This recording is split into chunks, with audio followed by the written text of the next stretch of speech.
And welcome back. Will Worsham and Bruce Porter join us now to talk about something that you may deal with a good amount of the time, and that is common scams.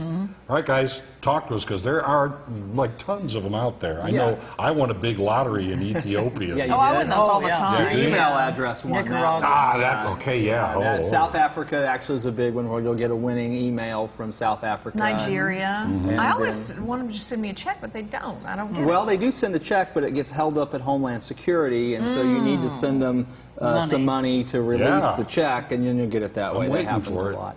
You know, there's been a lot of them that come around. Of course, there's new iterations all the time. One that I saw recently that I thought actually worked pretty good, and anytime, this one comes up in the fall, anytime Apple in particular will release a new product, if one of those scammers knows your Apple ID email address, what they'll do is they will actually send you an order confirmation confirming that you have ordered the latest and greatest new Apple device for, you know, whatever it costs, $900, a couple $1,000s, whatever it is. And it'll have, of course, the normal links in there. If you want to review your order, you can click here, and you're thinking, oh my gosh, what did I do? I didn't order this new iPhone. And so you click the link because you want to check the order and cancel it. Well, the next thing you do, of course, is you put in your username and password. And now they have the username and password for your Apple ID account, which typically, in a lot of circumstances, lets them do all kinds of things.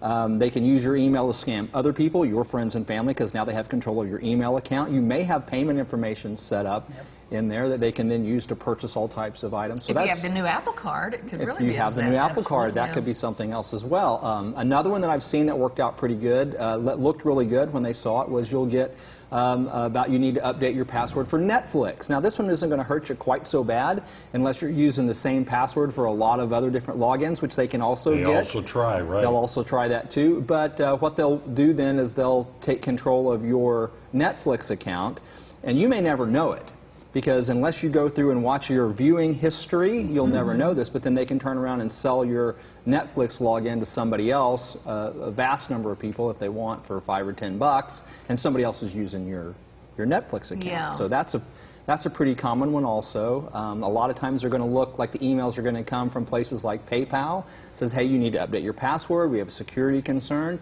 You click the link in the email. You log in. It's not really PayPal. It just looked a whole lot like that site. You've given away your username and password. Those when you open any of those emails, they look very official. A lot of them I got really one do. from Wells Fargo, you know, a while back. Even a change of address.